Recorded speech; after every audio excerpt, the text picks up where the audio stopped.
सो hey everyone, आप लोग का बहुत बहुत स्वागत है हमारे यूट्यूब चैनल स्टडी पॉइंट रहा में। तो गाइस, आप लोगों के लिए मैं आरआरबी एनटीपीसी 2024 का जीके जीएस का प्रीवियस ईयर सेट लेकर आए हो गाइस, जो आप सभी स्टूडेंट के लिए बहुत ज्यादा इंपॉर्टेंट होने वाला है। तो आप सभी स्टूडेंट से यही रिक्वेस्ट है कि प्लीज वीडियो को एंड तक जरूर देखिएगा एंड कोशिश करिएगा नोट बनाने का, क्योंकि मैं इसमें सारी चीजों को क्लियर आउट करूंगी। तो इसमें आप लोग नोट जरूर बनाइएगा ताकि आपकी बहुत सारी चीजें क्लियर आउट हो, और उसका रिविजन भी जरूर करिएगा ताकि आपके एग्जाम में जो है ये बहुत ज्यादा हेल्पफुल होगा। ठीक है गाइस, तो चलिए इसे स्टार्ट करते हैं आरआरबी एनटीपीसी 2024 के जीके जीएस के प्रीवियस ईयर सेट को। तो आज का हमारा पहला प्रश्न है, क्वेश्चन नंबर 1 है गाइस। क्वेश्चन नंबर 1 हमसे कह रहा है कि निम्न में से कौन सा राज्य है जो कोंकण रेलवे परियोजना का हिस्सा है। यानी कि आपको बताना है कि निम्नलिखित में से कौन सा राज्य है जो कि कोंकण रेलवे परियोजना का हिस्सा है। तो आपके ऑप्शन है गुजरात का, option B Tamil Nadu, option C Maharashtra, या ऑप्शन डी आंध्र प्रदेश। तो गाइस, इसका जो करेक्ट आंसर होगा वो होगा option C is the correct answer. Konkan railway परियोजना का जो हिस्सा है वो महाराष्ट्र है। आपको बता दें कि कोंकण रेलवे परियोजना का जो है वो प्रमुख 3 राज्य जो है इसमें शामिल है। आपको ये याद रखना है कितने राज्य शामिल है, तो जरूरी नहीं कि आपसे महाराष्ट्र का ही पूछेगा। तो आपको याद रखना है कि इसमें जो है वो प्रमुख 3 राज्य शामिल है। और कौन कौन से 3 राज्य, तो पहला आपको याद रखना है, पहला जो है ये आपका तो हो गया महाराष्ट्र। पहला आपका कौन सा हो गया गाइस, आपको याद रखना है, पहला जो हो गया ये आपका महाराष्ट्र हो गया। उसके बाद है दूसरा राज्य, आपको याद रखना है गाइस, जो कि ये तीनों राज्य गाइस याद रखिएगा, ये बहुत इंपॉर्टेंट है। दूसरा आपको याद रखना है गाइस, याद रखिएगा दूसरा जो आपका राज्य है जो शामिल है, जो कि है गोवा। और तीसरा जो राज्य है ये है कर्नाटक। यानी कि कोंकण रेलवे परियोजना का जो है 3 राज्य जो है ये शामिल है, ये आपको ध्यान रखना है, जिसमें से आपको याद रखना है महाराष्ट्र, गोवा और कर्नाटक। तो इसका करेक्ट आंसर क्या हो जाएगा, ये महाराष्ट्र हो जाएगा, क्योंकि इसमें जो है गुजरात, तमिलनाडु और आंध्र प्रदेश तो नहीं है कोंकण रेलवे परियोजना का हिस्सा। तो कौन है, महाराष्ट्र है। ठीक है, महाराष्ट्र की जगह पे आपको गोवा भी दे सकता था, कर्नाटक भी देता, तो इस तीनों में से कोई भी करेक्ट आंसर हो जाता। उसके बाद बात करते हैं कोंकण रेलवे परियोजना का निर्माण जो हुआ था वो कब पूरा हुआ था। तो ये भी आपको याद रखना है कि कोंकण रेलवे परियोजना का जो निर्माण पूरा हुआ था गाइस, ये आपको याद रखना है 1998 में जो है इसका निर्माण पूरा हुआ था। तो इसको भी आपको याद रख लेना है कि अगर आपसे क्वेश्चन पूछ ले कि कोंकण रेलवे परियोजना का निर्माण जो है ये कब पूरा हुआ था, तो आपको याद रखना है कि कोंकण रेलवे परियोजना का जो है वो 1998 में जो है इसका निर्माण जो है ये पूरा हुआ था। ठीक है, इसका निर्माण जो है क्या हुआ था गाइस, 1998 में जो है इसका निर्माण पूरा हो गया था। ये भी आपको ध्यान रखना है। ठीक है, उसके बाद है कोंकण रेलवे परियोजना से जो है वो आपको 2 पॉइंट याद रखना है। सबसे पहला पॉइंट आपको याद रखना है कि इसका जो प्रमुख राज्य है तीन, महाराष्ट्र, गोवा और कर्नाटक, तो इसकी जो तीनों की लंबाई मिलाकर लगभग कितनी होती है। तो अगर इसकी लंबाई की बात करेगा, इसकी लंबाई कितनी है, तो आपको ध्यान रखना है कि इसकी जो लंबाई है वो 736 किलोमीटर। ठीक है, तो अगर इसकी आपसे लंबाई पूछता है तो कितना हो जाएगा गाइस, 736 किलोमीटर जो है इसकी लंबाई हो गई, ये ध्यान रखना। और दूसरा पॉइंट आपको ये याद रखना है कि इसमें जो है वो कितने सुरंग है। तो इस कोंकण परियोजना में गए आपको याद रखना है कि 91 सुरंग जो है ये शामिल है, ये भी आपको ध्यान रखना है। ठीक है, तो इसमें कितना सुरंग शामिल है गए, तो ये आपको ध्यान रखना है कि इसमें जो है 91 सुरंग जो है ये शामिल है इस परियोजना में, कोंकण परियोजना में। उसके बाद बात करते हैं इस 91 सुरंग की जो है ये लंबाई, अगर आपसे पूछ ले इस 91 सुरंग की जो अगर आपसे लंबाई पूछ लेते हैं कि इसकी लंबाई कितनी है, तो आपको याद रखना है 82 किलोमीटर जो है इसकी लंबाई है लगभग, ये आपको ध्यान रखना है। ठीक है, तो आपको याद रखना है कि इसकी लंबाई कितनी है, तो इसको याद रखना है कि 82 किलोमीटर जो है इसकी लंबाई है, ये भी आपको ध्यान रखना है। ठीक है, यहाँ पे मैं लिख देती हूँ ताकि आपको ध्यान रहे। चलिए नेक्स्ट क्वेश्चन की तरफ। अगला क्वेश्चन हमारा क्वेश्चन नंबर 2 है गाइस। क्वेश्चन नंबर 2 हमसे कह रहा है कि भारत कितने देशों के साथ स्थलीय सीमा साझा करता है। यानी कि आपको बताना है कि भारत जो है वो कितने देशों के साथ स्थलीय सीमा को साझा करता है। तो आपके ऑप्शन है, option A 7, option B 5, option C 8, या ऑप्शन डी 4। तो गाइस, इसका जो करेक्ट आंसर हो जाएगा वो हो जाएगा option A is the correct answer. Bharat जो है वो 7 देशों के साथ स्थलीय सीमा को साझा करता है, और वो कौन कौन से 7 देश है ये भी आपको ध्यान रखना है। तो अगर सबसे पहले अगर बात करें कि ये कितने देशों के साथ सीमा साझा करता है, तो 7 देश। तो सबसे पहले आपको याद रखना है पहला देश जो है वो आपको याद रखना है बांग्लादेश। पहला आपको कौन सा याद रखना है, क्योंकि इसमें से क्वेश्चन पूछ सकता है कि आपको 4 ये दे देंगे और पूछेंगे कि इनमें से जो है वो किसके साथ भारत स्थलीय सीमा साझा करता है या किसके साथ नहीं करता है। तो इसका भी आपको सातों जो है याद रखना पड़ेगा कि किसके किसके साथ ये साझा करता है, किस देश के साथ। तो पहला आपको याद रखना है भारत, बांग्लादेश। दूसरा आपको याद रखना है चीन, कितने देशों के साथ साझा करता है, जो 7 देशों के साथ। तीसरा आपको याद रखना है नेपाल। पहला आपको याद रखना है बांग्लादेश, दूसरा आपको याद रखना है चीन, तीसरा आपको याद रखना है नेपाल। उसके बाद अगर चौथा की बात करें गाइस, चौथा आपको याद रखना है नेपाल के बाद म्यांमार। ठीक है, चौथा आपको कौन सा हो जाएगा गाइस, तो चौथा हो जाएगा म्यांमार। उसके बाद पांचवा जो है वो कौन सा देश हो जाएगा, तो पांचवा की अगर बात करें तो पांचवा हो गया आपका भूटान। ठीक है, पांचवा आपका क्या हो गया गाइस, तो पांचवा आपको याद रखना है भूटान। और छठा जो है, ये छठा आपका क्या हो गया, छठा हो गया आपका अफगानिस्तान। और सातवां है पाकिस्तान। तो पहले हम पाकिस्तान लिख देते ताकि पाकिस्तान और अफगानिस्तान आपको याद है एक साथ। तो ये याद रखिएगा कि ये पाकिस्तान हो गया। उसके बाद आपको याद रखना है सातवां जो है वो कौन सा देश है, तो सातवां हो गया आपका अफगानिस्तान। तो ये टोटल जो है ये कितने देशों के साथ साझा करता है, तो ये टोटल जो है ये 7 देशों के साथ जो है ये साझा करता है। ये आपको ध्यान रखना है, और कितने कितने कौन कौन से देश है ये भी आपको ध्यान रखना है। ठीक है, तो इसमें आपको याद रखना है ये अफगानिस्तान। तो सबसे पहले अगर बांग्लादेश के साथ बोले तो इसकी जो है लंबाई कितनी है, यानी कि कितने किलोमीटर जो है ये साझा करता है, तो ये आपको याद रखना है कि 4096 किलोमीटर जो है ये साझा करता है। ये आपको ध्यान रखना है, ये कितना किलोमीटर इसकी लंबाई है बांग्लादेश की, तो ये 4096 किलोमीटर। उसका चीन की बात करें, ये चीन के साथ जो है इसकी स्थलीय सीमा की लंबाई कितनी है गाइस, तो चीन के साथ है 3448 किलोमीटर। ठीक है, सॉरी 3488 किलोमीटर जो है इसका साझा करता है। नेपाल के साथ है जो कि इसकी लंबाई कितनी है, तो नेपाल के साथ गाइस आपको याद रखना है 1751 किलोमीटर। नेपाल के साथ कितना है, तो 1751 किलोमीटर जो है ये इसकी लंबाई है। उसके बाद म्यांमार की बात करेगा, इस म्यांमार की आपको ध्यान रखना है, म्यांमार के साथ कितना करता है 1643 किलोमीटर। कितना करता है 1643 किलोमीटर म्यांमार के साथ करता है। भूटान के साथ जो है इसकी लंबाई कितनी है, तो भूटान के साथ जो इसकी लंबाई है वो 699 किलोमीटर। ठीक है, तो ये गाइस आप याद रखिएगा ये सब किलोमीटर में है, जो भी है ये सारे आपके किलोमीटर में। ठीक है, पाकिस्तान के साथ कितना करता है, तो पाकिस्तान के साथ आपको याद रखना है 3223 किलोमीटर। ठीक है, तो ये भी आपको ध्यान रखना है, पाकिस्तान के साथ जो है ये कितना करता है 3223 किलोमीटर जो है ये पाकिस्तान के साथ करता है। और अफगानिस्तान की बात करें तो अफगानिस्तान के साथ करता है 106 किलोमीटर। ठीक है, तो सबसे लंबी जो करता है, सबसे लंबी जो है इसकी सीमा किसके साथ है, तो बांग्लादेश के साथ है। और सबसे छोटा किसके साथ है, तो अफगानिस्तान के साथ। चलिए नेक्स्ट क्वेश्चन की तरफ। अगला क्वेश्चन हमारा क्वेश्चन नंबर 3 है। इस क्वेश्चन नंबर 3 हमसे कह रहा है कि केदारनाथ वन्य जीव अभयारण्य इनमें से किस राज्य में स्थित है। तो आपको बताना है कि केदारनाथ वन्य जीव अभयारण्य जो है ये वो किस राज्य में स्थित है। तो आपके ऑप्शन है राजस्थान में, ऑप्शन बी हिमाचल प्रदेश में, ऑप्शन सी महाराष्ट्र में, या ऑप्शन डी उत्तराखंड में। तो इसका जो करेक्ट आंसर होगा वो होगा option D is the correct answer. Kedarnath वन्य जीव अभयारण्य जो है ये उत्तराखंड राज्य में स्थित है, ये आपको ध्यान रखना है। उसके बाद केदारनाथ वन्य जीव अभयारण्य की स्थापना की बात करते हैं। अगर आप लोगों को पता है तो आप लोग जरूर कमेंट करके बताइएगा कि इसकी स्थापना जो है ये कब हुई थी। तो गाइस आपको याद रखना है कि केदारनाथ वन्य जीव अभयारण्य की जो स्थापना हुई थी वो 1972 में हुई थी, ये आपको ध्यान रखना है। उसके बाद अगर बात करें कि ये कितना वर्ग किलोमीटर में फैला हुआ है, तो केदारनाथ वन्य जीव अभयारण्य जो है ये 975 वर्ग किलोमीटर में फैला हुआ है। कितने वर्ग किलोमीटर में फैला हुआ है ये आपको ध्यान रखना है, तो ये 975 किलोमीटर में जो है ये फैला हुआ है, वर्ग किलोमीटर में जो है ये फैला हुआ है। ठीक है, तो ये भी आपको ध्यान रखना है। तो यहाँ से जो है आपको 2-3 पॉइंट जो है इसको याद रखना है। उसके बाद बात करते हैं राजस्थान की। राजस्थान में जो है ये कौन सा वन्य जीव अभयारण्य है, ये आपको याद रखना है। तो फुलवारी वन्य जीव अभयारण्य जो है वो किस राज्य में स्थित है, ये आपको ध्यान रखना है। तो फुलवारी वन्य जीव अभयारण्य जो है ये राजस्थान में। ठीक है, तो ये भी बहुत इंपॉर्टेंट है, इसको ध्यान रखिएगा। ये कहाँ है गाइस, तो फुलवारी वन्य जीव अभयारण्य जो है ये आपका राजस्थान राज्य में है। और केदारनाथ जो है ये उत्तराखंड में, ये भी आपको ध्यान रखना है। ठीक है, तो ये वन्य जीव जो अभयारण्य है ये कहाँ स्थित है, तो वन्य जीव अभयारण्य जो गाइस ये आपको ध्यान रखना है ये कहाँ है, तो ये आपका जो है ये राजस्थान में। उसके बाद हिमाचल प्रदेश। हिमाचल प्रदेश में जो है ये आपका प्रीवियस ईयर प्रश्न था गाइस कि जो टुंडा टुंडा वन्य जीव अभयारण्य जो है वो किस राज्य में स्थित है, ये आपसे पूछा गया था। तो ये आपको ध्यान रखना है कि टुंडा वन्य जीव अभयारण्य जो है ये हिमाचल प्रदेश में, ये आपको ध्यान रखना है कि टुंडा वन्य जीव अभयारण्य जो है ये कहाँ स्थित है। तो टुंडा वन्य जीव अभयारण्य जो है ये आपका हिमाचल प्रदेश में स्थित है, ये आपको ध्यान रखना है। उसके बाद महाराष्ट्र की बात करें, महाराष्ट्र में जो है हमारा कौन सा वन्य जीव अभयारण्य है, तो महाराष्ट्र में हमारा कोयना वन्य जीव अभयारण्य। कोयना वन्य जीव अभयारण्य जो है वो किस राज्य में स्थित है, तो ये आपको ध्यान रखना है कि कोयना वन्य जीव अभयारण्य जो है ये महाराष्ट्र में। ठीक है, तो राजस्थान में आपको याद रखना है कि कौन सा है, तो ये आपको याद रखना है कि राजस्थान में जो है ये आपका कौन सा है, फुलवारी।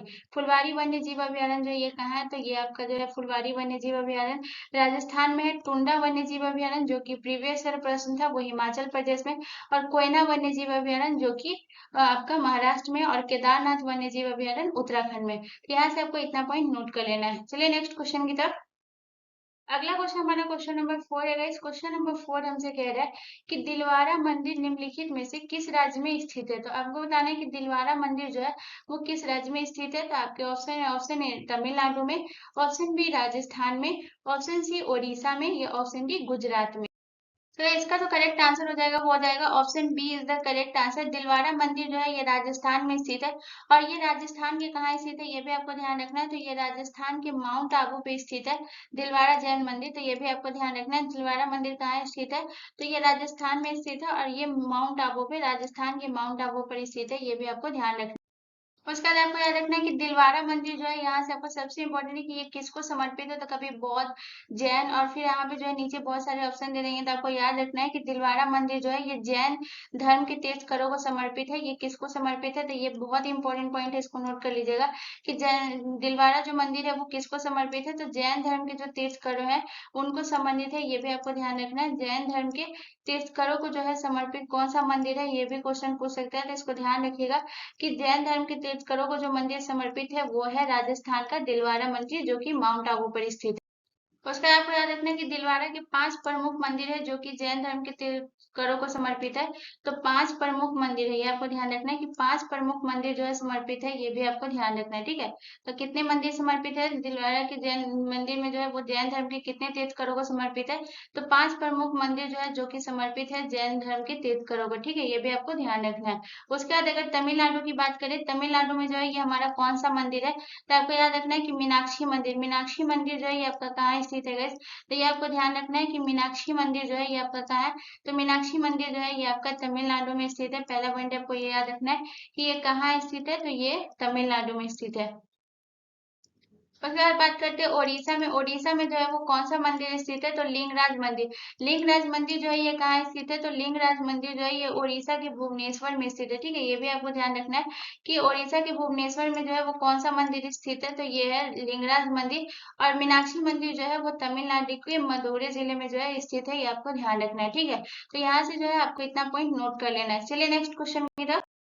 अगला क्वेश्चन हमारा क्वेश्चन नंबर 5 है। इस क्वेश्चन नंबर 5 हमसे कह रहा है कि तृतीय आंग्ल मैसूर युद्ध किस संधि के साथ खत्म हुआ है। तो आपको बताना है कि तृतीय आंग्ल मैसूर युद्ध जो हुआ था वो किस संधि के साथ समाप्त हुआ है। तो आपके ऑप्शन है, ऑप्शन ए मद्रास की संधि के साथ, ऑप्शन बी श्रीरंगपट्टनम की संधि के साथ, ऑप्शन सी मंगलोर की संधि के साथ, या ऑप्शन डी मैसूर की संधि के साथ। तो इसका जो करेक्ट आंसर होगा वो होगा option B is the correct answer. तृतीय आंग्ल मैसूर युद्ध जो है वो किस संधि के साथ समाप्त हुआ था, तो वो श्रीरंगपट्टनम की संधि के साथ हुआ था। और श्रीरंगपट्टनम की संधि जो है ये कब हुई थी, तो सबसे पहला प्रश्न ये पूछता है कि श्रीरंगपट्टनम की संधि जो है ये कब हुई थी। तो ये 1792 में जो है वो श्रीरंगपट्टनम की संधि हुई थी, जो कि तृतीय आंग्ल मैसूर युद्ध जो है इस संधि के साथ समाप्त हुआ था। और ये संधि जो है ये किसके बीच हुई थी, तो ये टीपू सुल्तान के बीच हुई थी। टीपू सुल्तान और अंग्रेज के बीच जो है ये कौन सी संधि हुई थी, तो गाइस याद रखिएगा टीपू सुल्तान और अंग्रेज के बीच जो है ये तृतीय आंग्ल मैसूर युद्ध जो समाप्त हुआ था श्रीरंगपट्टनम की संधि, उसी के साथ ये जो है टीपू सुल्तान और अंग्रेज के बीच ये संधि हुई थी 1792 में। जिसमें क्या था कि टीपू सुल्तान को जो है वो 3 करोड़ रुपए हर्जाना के रूप में देना था। इसका ये आपको ध्यान रखना है, ठीक है। उसके बाद मद्रास की संधि। मद्रास की संधि, मद्रास की संधि कब हुई थी, तो मद्रास की संधि हुई थी 1769 में हुई थी। और ये जो है ये प्रथम आंग्ल मैसूर युद्ध जो समाप्त हुआ था वो किस संधि के साथ समाप्त हुआ था, तो याद रखिएगा प्रथम आंग्ल मैसूर युद्ध जो समाप्त हुआ था ये किस संधि के साथ समाप्त हुआ था, तो मद्रास की संधि के साथ। और उसमें आपको याद रखना है कि ये जो संधि हुई थी ये कब हुई थी गाइस, तो ये आपको ध्यान रखना है कि ये जो संधि हुई थी ये 1769 में हुई थी। और ये जो संधि हुई थी ये किसके बीच हुई थी, तो आपको याद रखना है कि ये जो संधि हुई थी ये हैदर अली के बीच हुई थी। और हैदर अली और अंग्रेज के बीच जो है ये संधि किस हुई थी, वो कौन सी संधि थी, तो वो मद्रास की संधि थी, जो कि प्रथम आंग्ल मैसूर युद्ध जो है ये किसके साथ समाप्त हुआ था। तो ये आपको ध्यान रखना है कि ये मद्रास की संधि के साथ समाप्त हुआ, जो कि प्रथम आंग्ल मैसूर युद्ध था। उसके बाद बात करते हैं कि द्वितीय आंग्ल मैसूर युद्ध जो है ये किस संधि के साथ समाप्त हुआ था। द्वितीय आंग्ल मैसूर युद्ध जो समाप्त हुआ था वो मंगलोर की संधि के साथ समाप्त हुआ था। तो द्वितीय आंग्ल मैसूर युद्ध जो है ये किस संधि के साथ समाप्त हुआ था, मंगलोर की संधि के साथ। और ये जो संधि हुई थी ये कब हुई थी गाइस, ये आप बताइए। 1784 में जो संधि हुई थी वो मंगलोर की संधि हुई थी, जो कि द्वितीय आंग्ल मैसूर युद्ध जो समाप्त हुआ था वो मंगलोर की संधि के साथ समाप्त हुआ था, जो कि 1784 में हुआ था। तो यहाँ से आपको इतना चीज ध्यान रखना है। चलिए नेक्स्ट क्वेश्चन की तरफ। अगला क्वेश्चन हमारा क्वेश्चन नंबर 6 है गाइस। क्वेश्चन नंबर 6 हमसे कह रहा है कि निम्नलिखित में से पांडवानी किस राज्य की लोक कला नृत्य शैली है। तो आपको बताना है कि पांडवानी जो है वो किस राज्य की लोक कला नृत्य शैली है। तो आपके ऑप्शन है छत्तीसगढ़ की, ऑप्शन बी कर्नाटक की, ऑप्शन सी पंजाब की, या ऑप्शन डी झारखंड की। तो गाइस इसका जो करेक्ट आंसर होगा वो होगा option A is the correct answer. Chhattisgarh राज्य से जो संबंधित है वो कौन सा नृत्य है, तो ये है पांडवानी जो है ये किस राज्य का लोक कला नृत्य है, तो ये छत्तीसगढ़ का है। उसके बाद बात करें छत्तीसगढ़ से और कौन कौन सा नृत्य है जो कि संबंधित है, तो सबसे पहले आपको याद रखना है सुआ नृत्य। सुआ नृत्य जो है ये किससे संबंधित है गाइस, ये आपको ध्यान रखना है कि सुआ नृत्य जो है ये है आपके छत्तीसगढ़ से संबंधित है। पहला पॉइंट आपको ये याद रखना है। उसके बाद अगर बात करें सुआ नृत्य के बाद गाइस कि आपका पंथी, पंथी जो नृत्य है ये कहाँ से संबंधित है गाइस, तो ये भी आपको ध्यान रखना है कि पंथी जो संबंधित है गाइस ये भी आपके छत्तीसगढ़ से संबंधित है। ठीक है, पंथी नृत्य जो है ये कहाँ से संबंधित है, तो ये छत्तीसगढ़ से संबंधित है। उसके बाद आपको याद रखना है कर्मा, कर्मा नृत्य जो है ये कहाँ से संबंधित है गाइस, तो कर्मा जो है ये भी आपके छत्तीसगढ़ से संबंधित है, ये भी आपको ध्यान रखना है। ठीक है, उसके बाद अगर पंजाब की बात करें, पंजाब से जो है वो कौन सा नृत्य संबंधित है, तो सबसे पहले आपको याद रखना है गिद्धा। गिद्धा जो नृत्य है ये कहाँ से संबंधित है, तो गिद्धा जो है ये पंजाब से संबंधित है, ये आपको ध्यान रखना है। गिद्धा जो है ये कहाँ से संबंधित है, तो गिद्धा पंजाब से संबंधित। उसका आपको याद रखना है भांगड़ा, भांगड़ा जो है ये कहाँ से संबंधित है गाइस, ये भी आपको ध्यान रखना है। तो भांगड़ा जो है ये भी पंजाब से संबंधित है, ये आपको ध्यान रखना है। बस जागो, जागो जो नृत्य है ये कहाँ का संबंधित है गाइस, ये आपको ध्यान रखना है। तो जागो जो है ये भी पंजाब का लोक कला नृत्य है, ये भी आपको ध्यान रखना है। जागो कहाँ का है, तो ये पंजाब का, ये भी आपको ध्यान रखना है। उसके बाद अगर बात करें झारखंड, झारखंड से जो है ये आपका कौन सा नृत्य संबंधित है, तो पाइका, पाइका जो है ये कहाँ का नृत्य है गाइस, ये आपको ध्यान रखना है। पाइका जो है ये आपके झारखंड का, ये आपको ध्यान रखना है। उसके बाद छौ, छौ जो नृत्य है ये कहाँ का है गाइस, ये भी आपको ध्यान रखना है। छौ जो है ये आपके झारखंड का है, ये भी आपको ध्यान रखना है। उसके बाद बात करते हैं कर्नाटक, कर्नाटक का जो है लोक कला नृत्य कौन सा है गाइस, ये आपको ध्यान रखना है। तो कर्नाटक से जो है यक्षगान, यक्षगान जो है ये कहाँ का है गाइस, ये आपको ध्यान रखना है। यक्षगान जो है ये आपके कर्नाटक का है, ये आपको ध्यान रखना है। यक्षगान के बाद आपको याद रखना है कुनीथा, कुनीथा जो है ये कहाँ का है, तो कुनीथा भी गई है ये आपके कर्नाटक का है।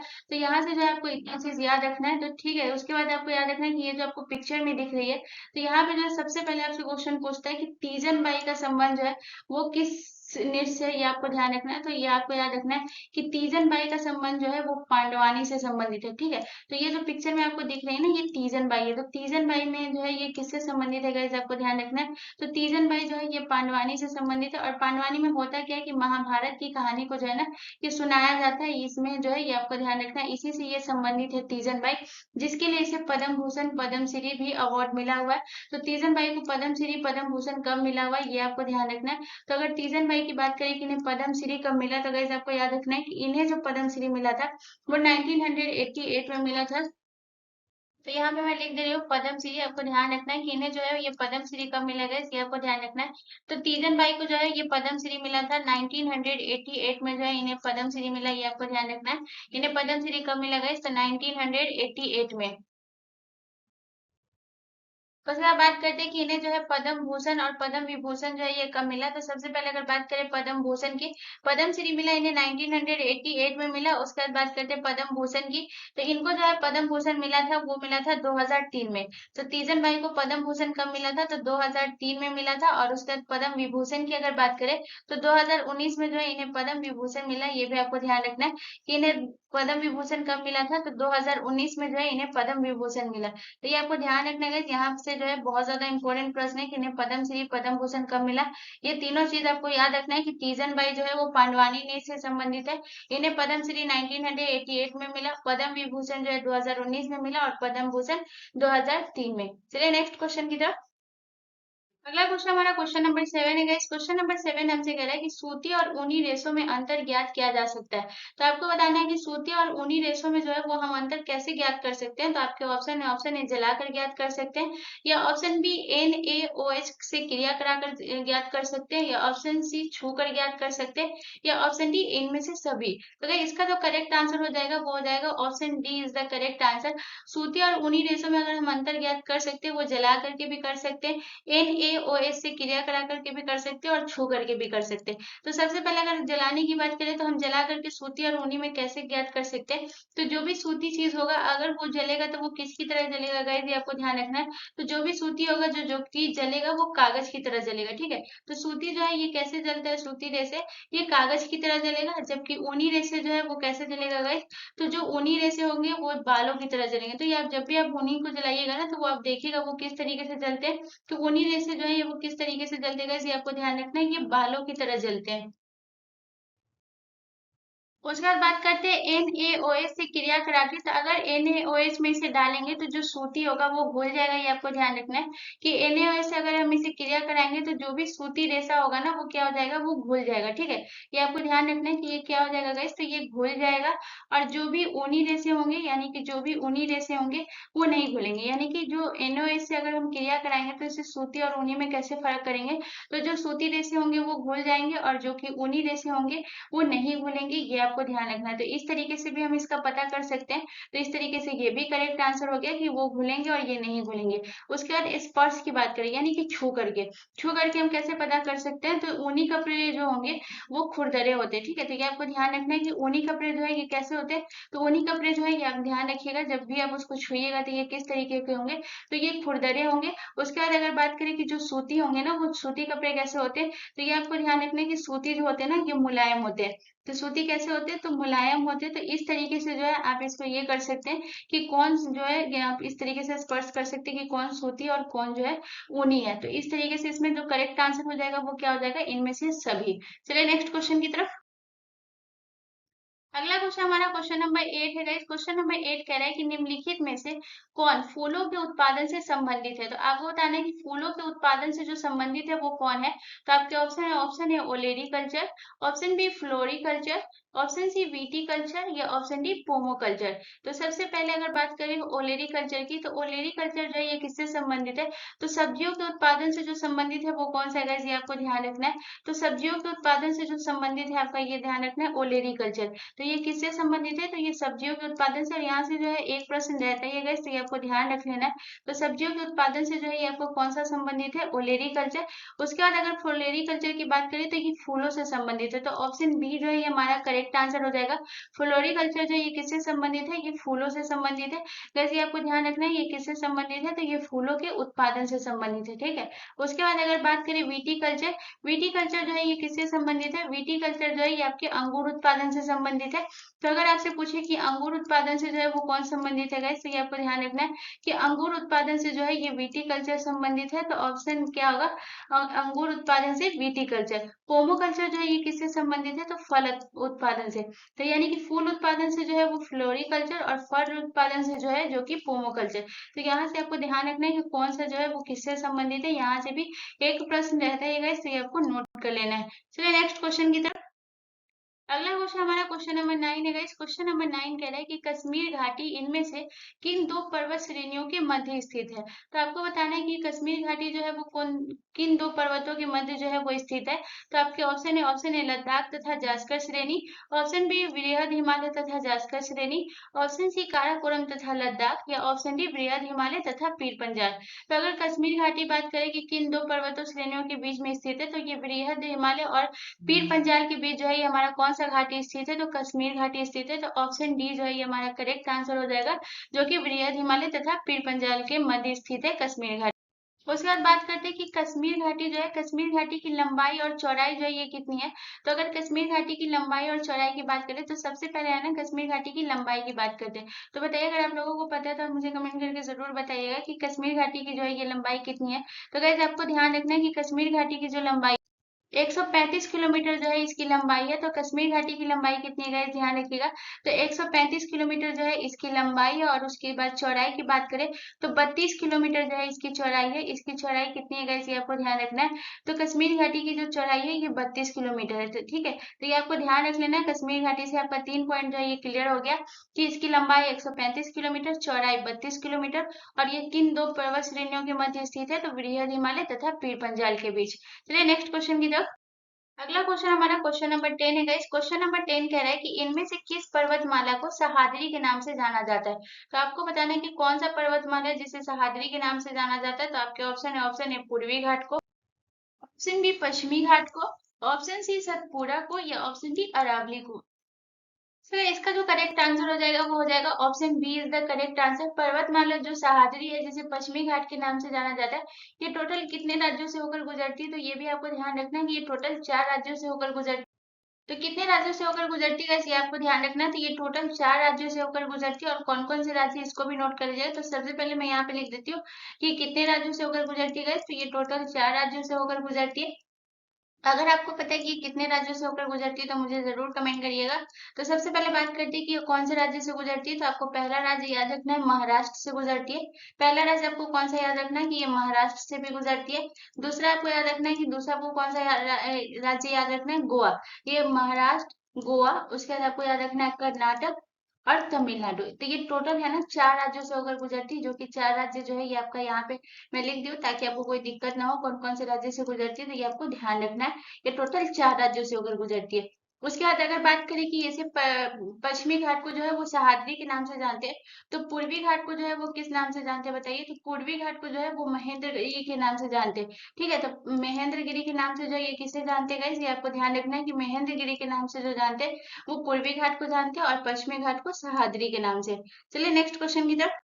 अगला क्वेश्चन हमारा क्वेश्चन नंबर 11 है गाइस। क्वेश्चन नंबर 11 कह रहा है कि भारतीय संविधान में समवर्ती सूची की अवधारणा कहाँ से ली गई है। तो आपको बताना है कि समवर्ती सूची की अवधारणा जो है वो भारतीय संविधान में कहाँ से ली गई है। तो आपके ऑप्शन है अमेरिका से, ऑप्शन बी ब्रिटिश से, ऑप्शन सी रूस से, या ऑप्शन डी ऑस्ट्रेलिया से।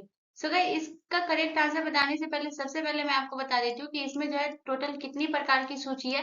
तो टोटल जो होती है वो 3 प्रकार की सूची होती है। कितनी प्रकार की सूची है गाइस, टोटल 3 प्रकार की सूची है। जिसमें से अगर पहली सूची की बात करें तो पहला हमारा आता है, कौन सा सूची आता है। तो पहला जो आता है वो हमारा संघ सूची आता है। ये आपको ध्यान रखना है, पहला हमारा कौन सा सूची है। तो पहला हमारा जो है ये संघ सूची है। दूसरा आपको याद रखना है, दूसरा जो है ये आपका कौन सा सूची आता है। तो दूसरा आपका आता है राज्य सूची आता है। दूसरा आपका कौन सा सूची आता है guys? दूसरा राज्य आता है। और तीसरा जो आता है वो कौन सा है। तो तीसरा जो आता है ये आपका समवर्ती सूची आता है। ठीक है, उसके बाद बात करते हैं कि ये जो सूची की अवधारणा दी गई है, जिसमें से आपसे पूछा है कि समवर्ती सूची ये कहाँ से ली गई है, तो इसका करेक्ट आंसर हो जाएगा ऑप्शन डी, यानी कि ऑस्ट्रेलिया के संविधान से जो लिया गया वो समवर्ती सूची लिया गया। ये आपको ध्यान रखना है। उसके बाद है अमेरिका के संविधान से। अमेरिका के संविधान से जो है ये क्या लिया गया है, तो न्यायिक पूर्वालोकन की अवधारणा जो है ये कहाँ से ली गई है। तो गाइस ये आपको ध्यान रखना है कि न्यायिक पूर्वालोकन की अवधारणा जो ली गई है ये अमेरिका के संविधान से ली गई है। तो ये भी आपको ध्यान रखना है, ये बहुत इंपॉर्टेंट है और ये आपका प्रीवियस ईयर प्रश्न था कि न्यायिक पुनरावलोकन की अवस्था जो है ये कहाँ से। तो ये जो है ये ऑस्ट्रेलिया से ली गई थी। तो ये आपको ध्यान रखना है, ये आपका प्रीवियस ईयर प्रश्न था। उसके बाद अगर बात करें कि रूस के संविधान से जो है ये क्या लिया गया था, तो मौलिक कर्तव्य। मौलिक कर्तव्य जो है ये कहाँ के संविधान से ली गई है guys? तो ये आपको ध्यान रखना है कि मौलिक कर्तव्य जो लिया गया है ये आपके रूस से लिया गया है। ये आपको ध्यान रखना है, मौलिक कर्तव्य जो है ये कहाँ से लिया गया गाइस। तो मौलिक कर्तव्य जो है ये आपको ध्यान रखना है, ये जो है रूस से लिया गया है। उसके बाद अगर बात करें guys, ये आपको ध्यान रखना है ब्रिटिश के संविधान से। तो संसदीय प्रणाली की शुरुआत जो हुई थी वो कहाँ से हुई थी, ब्रिटिश से संविधान से हुई थी। तो ये भी आपको ध्यान रखना है, संसदीय प्रणाली। तो ये आपको ध्यान रखना है कि संसदीय प्रणाली जो ये कहाँ से हुई थी गाइस। तो ये आपको ध्यान रखना है कि संसदीय प्रणाली की अवधारणा जो ली गई है ये कहाँ से ली गई है। तो संसदीय प्रणाली की अवधारणा जो ली गई है ये ब्रिटिश से ली गई है। ये भी आपको ध्यान रखना है, संसदीय प्रणाली। ठीक है, चलिए नेक्स्ट क्वेश्चन की तरफ। अगला क्वेश्चन हमारा क्वेश्चन नंबर 12 है गाइस। क्वेश्चन नंबर 12 कह रहा है कि निम्न में से कोंकण तट जो है वो कहाँ से कहाँ तक विस्तृत है, यानी कि कोंकण तट जो है वो कहाँ से कहाँ तक फैला हुआ है। तो आपके ऑप्शन है गोवा से मुंबई तक, ऑप्शन बी गोवा से दीव तक, ऑप्शन सी गोवा से कोच्चि तक, या ऑप्शन डी गोवा से दमन। तो इसका जो करेक्ट आंसर हो जाएगा वो हो जाएगा option D is the correct answer. Goa से लेकर दमन तक जो है ये कोंकण तक जो है ये यहाँ तक फैला। उसके बाद बात करते हैं कि कोंकण तट जो है ये कितना लंबा है, ये भी आपको ध्यान रखना है। तो अगर कोंकण तट की लंबाई की अगर बात करें कि इसकी तट रेखा जो है वो लगभग कितना किलोमीटर लंबा है, तो ये आपको ध्यान रखना है कि ये जो तट रेखा है ये 720 किलोमीटर जो है ये लंबा है। ये आपको ध्यान रखना है कि कितना किलोमीटर लंबा है ये तट, तो 720 किलोमीटर जो है ये लंबा है। पहला पॉइंट आपको ये याद रखना है। और इसी कोंकण तट पे जो है एक अभ्यारण्य जो कि पूछा जाता है कि निम्नलिखित में से कोंकण तट पे जो है वो कौन सा अभ्यारण्य है। तो ये आपको ध्यान रखना है कि करनाल, ला तो कर्नाला अभ्यारण्य जो है ये कहाँ स्थित है गाइस, ये आपको ध्यान रखना है। तो अगर आपसे पूछे कि कर्नाला जो है वो किस तट पे स्थित है, तो आपको ध्यान रखना है कि कर्नाला पक्षी अभ्यारण्य जो है ये कहाँ स्थित है। तो कर्नाला पक्षी अभ्यारण्य जो है ये कोंकण तट पे स्थित है और ये कितना किलोमीटर लंबा है गाइस, ये भी आपको ध्यान रखना है। तो कोंकण तट जो है ये कितना किलोमीटर लंबा है, 720 किलोमीटर। और ये कहाँ तक फैला हुआ है, तो गोवा से लेकर दमन तक। चलिए नेक्स्ट क्वेश्चन की तरफ। अगला क्वेश्चन हमारा क्वेश्चन नंबर 13 है गाइस। क्वेश्चन नंबर 13 कह रहा है कि निम्नलिखित में से केंद्रीय वनस्पति अनुसंधान कहाँ स्थित है। तो आपको बताना है कि केंद्रीय वनस्पति अनुसंधान जो है वो कहाँ स्थित है। तो आपके ऑप्शन है देहरादून में, ऑप्शन बी लखनऊ में, ऑप्शन सी नई दिल्ली में, या ऑप्शन डी हैदराबाद में। तो गाइस इसका जो करेक्ट आंसर हो जाएगा वो हो जाएगा option B is the correct answer. केंद्रीय वनस्पति अनुसंधान जो है ये लखनऊ में स्थित है। उसके बाद आपको ये याद रखना है कि केंद्रीय वनस्पति अनुसंधान तो लखनऊ में स्थित है, लेकिन इसके साथ साथ आपको ये भी याद रखना है कि केंद्रीय औषधि अनुसंधान जो ये कहाँ है guys? तो ये आपको ध्यान रखना है कि केंद्रीय औषधि अनुसंधान जो है ये आपका लखनऊ में, ये आपको ध्यान रखना है। केंद्रीय औषधि अनुसंधान जो ये कहाँ स्थित है guys? तो ये आपको ध्यान रखना है, केंद्रीय औषधि अनुसंधान जो है ये लखनऊ में है। उसके बाद देहरादून की बात करें तो देहरादून में जो है ये पेट्रोलियम अनुसंधान, देहरादून में जो है वो कौन सा स्थान स्थित है guys? ये आपको ध्यान रखना है। तो पेट्रोलियम अनुसंधान जो ये कहाँ स्थित है, तो पेट्रोलियम अनुसंधान जो है ये देहरादून में स्थित है। उसके बाद आपको याद रखना है कि भारतीय सर्वेक्षण विभाग जो ये कहाँ है, ये भी देहरादून में। उसके बाद बात करते हैं वन अनुसंधान, वन अनुसंधान कहाँ है guys? तो ये भी आपको ध्यान रखना है कि वन अनुसंधान जो है ये भी देहरादून में, तो ये भी आपको ध्यान रखना है। ठीक है, तो यहाँ से आपको इतना याद रखना है। उसके बाद अगर बात करें नई दिल्ली की, नई दिल्ली में जो है वो कौन सा अनुसंधान है, तो सड़क अनुसंधान, सड़क अनुसंधान जो है ये कहाँ स्थित है guys? आपको ध्यान रखना है। तो सड़क अनुसंधान जो है ये आपका नई दिल्ली में, ये कहाँ स्थित है guys? तो सड़क अनुसंधान जो है ये आपका नई दिल्ली में। ठीक है, उसके बाद बात करते हैं हैदराबाद में। हैदराबाद का जो है बहुत इंपॉर्टेंट है, इसको याद रखिएगा। भूभौतिकी अनुसंधान जो है ये कहाँ है guys? ये आपको ध्यान रखना है। तो भूभौतिकी अनुसंधान जो है ये आपका कहाँ है, तो गैस आपको याद रखना है कि भूभौतिकी अनुसंधान जो है ये हैदराबाद में, ये भी आपको ध्यान रखना है कि भूभौतिकी अनुसंधान जो ये कहाँ है, तो ये आपके हैदराबाद में, ये भी आपको ध्यान रखना है। चलिए नेक्स्ट क्वेश्चन की तरफ। अगला क्वेश्चन हमारा क्वेश्चन नंबर 14 है गाइस। क्वेश्चन नंबर 14 हमसे कह रहा है कि इनमें से कौन सा जो है जिसका मिलान सही है, यानी कि आपको बताना है कि इसमें से कौन सा है जिसका मिलान सही होगा। यानी कि एक तरफ जो है वो आपको बांध दिया हुआ है, दूसरा तरफ आपको राज्य दिया हुआ है, और जो कि सही जगह बांध है, यानी कि जिस राज्य में बांध सही है वही आपको करेक्ट करना है। तो आपके ऑप्शन ए बांध सागर बांध जो कि बोल रहा है मध्य प्रदेश में, ऑप्शन बी बोल रहा है कि गांधी सागर बांध जो कि उत्तर प्रदेश में, ऑप्शन सी आपसे कह रहा है नागार्जुन सागर बांध जो कि आंध्र प्रदेश में, ऑप्शन डी आपसे कह रहा है दंतीवाड़ा बांध जो कि राजस्थान में। चलो इसका जो करेक्ट होगा वो सही हो जाएगा। बांध सागर बांध जो है ये आपका मध्य प्रदेश में, तो ऑप्शन ए हमारा करेक्ट आंसर हो जाएगा। उसके बाद जो है गांधी सागर बांध की बात करें तो गांधी सागर बांध जो है ये आपका उत्तर प्रदेश में नहीं है। तो गांधी सागर बांध जो है ये कहाँ स्थित है गाइस, आपको ध्यान रखना है। तो गांधी सागर बांध जो है ये आपका मध्य प्रदेश में स्थित है। ठीक है, तो ये आपको ध्यान रखना है कि गांधी सागर बांध जो है ये कहाँ स्थित है गाइस, तो गांधी सागर बांध जो है ये आपका मध्य प्रदेश में स्थित है। उसके बाद जो है आपका प्रीवियस ईयर प्रश्न पूछा गया था कि नागार्जुन सागर बांध जो है ये कहाँ है।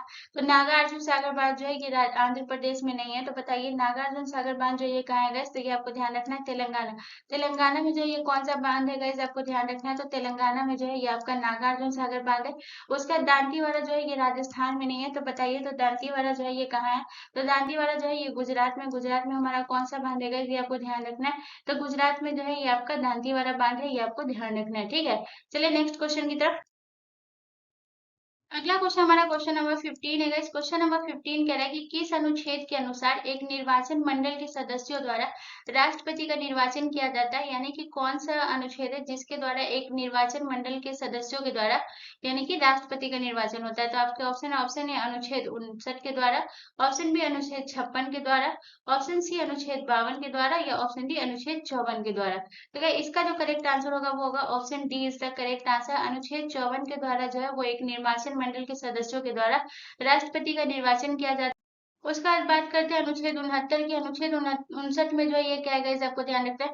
तो राष्ट्रपति की जो पद के लिए जो शर्त है ना, ये किसमें guys, ये आपको ध्यान रखना है। तो इसके पद के लिए जो शर्त है वो अनुच्छेद 59 में यानी कि 59 में। तो ये पद के लिए शर्तें जो है ये इसमें guys, ये आपको ध्यान रखना है। उसके बाद जो है राष्ट्रपति की पदावधि 5 वर्ष होगी, ये किसमें guys, ये आपको ध्यान रखना है। राष्ट्रपति की जो है ये पदावधि 5 वर्ष है, ये किसमें guys, ये आपको ध्यान रखना है। तो इसकी पदावधि 5 वर्ष है, ये अनुच्छेद 56 के तहत है। किसके तहत है guys, ध्यान रखना है। है। तो इसका पदाविधि 5 वर्ष है, ये अनुच्छेद 56 के तहत है, ये आपको ध्यान रखना है। उसके बाद अनुच्छेद 52 में जब वो क्या किया गया कि भारत का राष्ट्रपति होगा, तो अनुच्छेद 52 में क्या कहा गया गाइस कि भारत का जो है वो एक राष्ट्रपति होगा। ये किस अनुच्छेद के तहत है? तो भारत का एक राष्ट्रपति होगा गाइस, ये आपको ध्यान रखना है। अनुच्छेद 52 के तहत जो है ये भारत का एक राष्ट्रपति होगा। चलिए नेक्स्ट क्वेश्चन की तरफ। अगला क्वेश्चन हमारा क्वेश्चन नंबर 16 है गाइस। क्वेश्चन नंबर 16 हमसे कह रहा है कि मोह स्केल से निम्नलिखित में से किसका मापन किया जाता है? तो आपको बताना है कि मोह स्केल से जो है वो किसका मापन किया जाता है। तो आपके ऑप्शन है, ऑप्शन ए बहते हुए जल की गति, ऑप्शन बी चट्टानों की कठोरता, ऑप्शन सी आकाशीय पिंडों की दूरियां, या ऑप्शन डी वायुयानों एवं जलयानों की गति। तो गाइस इसका जो करेक्ट आंसर होगा वो होगा option B is the correct answer. Mohs scale से जो है वो किसका मापन किया जाता है? तो चट्टानों की कठोरता जो है वो किससे मापा जाता है? तो मोह स्केल से मापा जाता है। और पिक्चर में आप देख सकते हैं यही मोह स्केल है जिससे चट्टानों की कठोरता को मापा जाता है। चलिए नेक्स्ट क्वेश्चन की तरफ। अगला क्वेश्चन हमारा क्वेश्चन नंबर 17 है। इस क्वेश्चन नंबर 17 हमसे कह रहा है कि निम्नलिखित में से किसको मोटर गाड़ी के इंजन के ठंडा करने के लिए प्रयोग किया जाता है? यानी कि मोटर गाड़ी के इंजन के ठंडा करने के लिए जो है वो किसको प्रयोग किया जाता है? तो आपके ऑप्शन है, ऑप्शन ए रेडिएटर को, ऑप्शन बी पॉलीग्राफ को, ऑप्शन सी टरबाइन को, या ऑप्शन डी इनमें से कोई नहीं। सो गाइस इसका जो करेक्ट आंसर होगा वो होगा option A is the correct answer. Radiator को जो है वो मोटर गाड़ी के इंजन को ठंडा करने के लिए जो है इसका उपयोग किया जाता है। यानी कि रेडिएटर का काम क्या होता है कि इंजन के तापमान को ठंडा करना। ठीक है, तो ये रेडिएटर का काम क्या होता है guys, ये आपको नोट कर लेना है कि रेडिएटर का काम होता है इंजन के तापमान को ठंडा करना। जो है ये किसका है? इंजन के तापमान को ठंडा करने का काम जो है ये किसका है guys, ये आपको ध्यान रखना है। तो इंजन के तापमान को ठंडा करने का जो काम है ये जो है ये किसका है guys, ये आपको ध्यान रखना है। ये रेडिएटर का ठंडा करने का जो काम है ये किसका है? ये रेडिएटर का। ठीक है, उसके बाद पॉलीग्राफ की अगर बात करें तो ये एक झूठ पकड़ने वाली मशीन है। ये आपको ध्यान रखना है कि झूठ पकड़ने वाली जो मशीन है जो कौन सी है? तो झूठ पकड़ने वाली जो मशीन होती है ना ये कौन सी है? ये पॉलीग्राफ है। ठीक है, तो ये झूठ पकड़ने वाली मशीन है। और इसका जो आविष्कार किया गया था ये कब किया गया था ये भी आपको ध्यान रखना है। तो ये जो पॉलीग्राफ का जो आविष्कार किया गया था ये 1921 में जो है इसका आविष्कार किया गया था। इसका आविष्कार जो है ये कब किया गया था? तो इसका आविष्कार जो है ये 1921 में किया गया था, जिसमें इसमें जो है ये आपके हृदय की गति, रक्तचाप, इस सब को जो है ये इसको नियंत्रित करता है, यानी कि इसको जो मापता है। ठीक है, तो जो आपकी जो है हृदय की गति होती है, रक्तचाप होता है, तो अगर आप झूठ बोलेंगे तो ये सब थोड़ा तेज होता है, जिसकी वजह से ये पकड़ाता है कि ये पॉलीग्राफ में कि ये झूठ बोल रहा है या सच बोल रहा है। तो इस तरीके से जो है ये मशीन का काम होता है। ठीक है, चलिए नेक्स्ट क्वेश्चन की तरफ। अगला क्वेश्चन हमारा क्वेश्चन नंबर 18 है। इस क्वेश्चन नंबर 18 हमसे कह रहा है कि उपनिषद को अन्य किस नाम से जाना जाता है? तो आपको बताना है कि उपनिषद को जो है वो अन्य किस नाम से जाना जाता है। तो आपके ऑप्शन है, option A Purana, option B Vedanta, option C Vedanga, या ऑप्शन डी वेद। तो इसका जो करेक्ट आंसर हो ऑप्शन बी जो है वो करेक्ट आंसर हो जाएगा। उपनिषद को जो है वो अन्य किस नाम से जाना जाता है? तो वेदांत से जाना जाता है। यानी कि उपनिषद जो है वो वेदों का अंतिम भाग होता है। उपनिषद जो है ये क्या होता है guys, ये आपको ध्यान रखना है। उपनिषद जो है ये क्या होता है? तो वेदों का अंतिम भाग जो है ये क्या कहलाता है, ये भी आपको ध्यान रखना है। तो वेदों का अंतिम भाग जो कहलाता है वो क्या कहलाता है? तो वेदों का अंतिम भाग जो कहलाता है ये उपनिषद कहलाता है, ये भी आपको ध्यान रखना है। वेदों का अंतिम भाग जो है ये क्या कहलाता है? तो वेदों का अंतिम भाग जो है ये उपनिषद कहलाता है। उसके बाद आपको याद रखना है उपनिषद की जो है ये कुल संख्या कितनी होती है गाइस, ये आपको ध्यान रखना है। तो उपनिषद की जो है ये कुल संख्या हुई थी, ये होती है गाइस 108 जो है ये मानी जाती है। इसकी कुल संख्या जो है ये कितनी मानी जाती है? तो इसकी कुल संख्या जो है वो 108 मानी जाती है, आपको ध्यान रखना है। इसकी कुल संख्या जो है ये कितनी मानी जाती है? तो 108 जो है मानी जाती है, जिसमें से जो है कुछ बहुत ज्यादा प्रमुख है, ये आपको ध्यान रखना है। तो सबसे पहले आपको याद रखना है कि कठोपनिषद जो है ये भी इसका प्रमुख भाग है, ये आपको ध्यान रखना है। कठोपनिषद 108 मानी जाती है, लेकिन जो कि है कुछ कुछ जो है बहुत ज्यादा प्रसिद्ध है, जो कि बहुत पूछा भी जाता है। तो कठोपनिषद आपको जो है ये भी उपनिषद का भाग है। उसके बाद आपको याद रखना है मुंडकोपनिषद, ये भी आपको ध्यान रखना है। ये कहाँ से लिया गया? तो ये भी जो है ये आपकी मुंडकोपनिषद, ये जो है ये कहाँ का है? तो ये भी आपको ध्यान रखना है। ये जो है ये आपका उपनिषद का भाग है। ठीक है, चलिए नेक्स्ट क्वेश्चन की तरफ। अगला क्वेश्चन हमारा क्वेश्चन नंबर 19 है गाइस। क्वेश्चन नंबर 19 हमसे कह रहा है कि किस अनुच्छेद के द्वारा बाल अधिकार को सुरक्षित किया गया है? यानी कि आपको बताना है कि कौन सा अनुच्छेद है जिसके द्वारा बाल अधिकार को जो है वो सुरक्षित किया गया है। तो आपके ऑप्शन है, ऑप्शन ए अनुच्छेद 14, ऑप्शन बी अनुच्छेद 25, ऑप्शन सी अनुच्छेद 24 या ऑप्शन डी अनुच्छेद 32। तो गाइस इसका जो करेक्ट आंसर होगा वो होगा option C is the correct answer. अनुच्छेद 24 के द्वारा जो है ये बाल अधिकार को जो है सुरक्षित किया गया है, ये आपको ध्यान रखना है। उसके बाद अगर बात करें अनुच्छेद 25 में, तो अनुच्छेद 25 में जो है ये आपका क्या है गाइस, तो अनुच्छेद 25 में जो है धर्म की स्वतंत्रता, धर्म की स्वतंत्रता से कौन सा अनुच्छेद संबंधित है, तो ये आपको ध्यान रखना है कि धर्म की स्वतंत्रता से जो अनुच्छेद संबंधित है ये कौन सा है, तो ये जो है ये आपको ध्यान रखना है, धर्म की स्वतंत्रता ये किससे संबंधित है, आर्टिकल 25 यानी कि अनुच्छेद 25 से। उसके बाद अनुच्छेद 14 की बात करें तो विधि की समक्ष क्षमता जो है ये किसके है, तो ये आपको याद रखना है किस अनुच्छेद से संबंधित है, विधि के समक्ष क्षमता। तो ये जो है ये अनुच्छेद 14 के तहत है, ये आपको ध्यान रखना है, विधि के समक्ष क्षमता, क्षमता। उसके बाद बात करते हैं आर्टिकल 32। तो संवैधानिक उपचारों का अधिकार जो है ये किससे संबंधित है guys, ये आपको ध्यान रखना है। तो संवैधानिक उपचारों का अधिकार जो ये किस आर्टिकल के तहत संबंधित है, तो संवैधानिक उपचारों का अधिकार जो है ये आर्टिकल 32 के तहत संबंधित है, ये आपको ध्यान रखना है, ये किसके तहत संबंधित है, तो आर्टिकल 32 के तहत। ठीक है, चलिए नेक्स्ट क्वेश्चन की तरफ।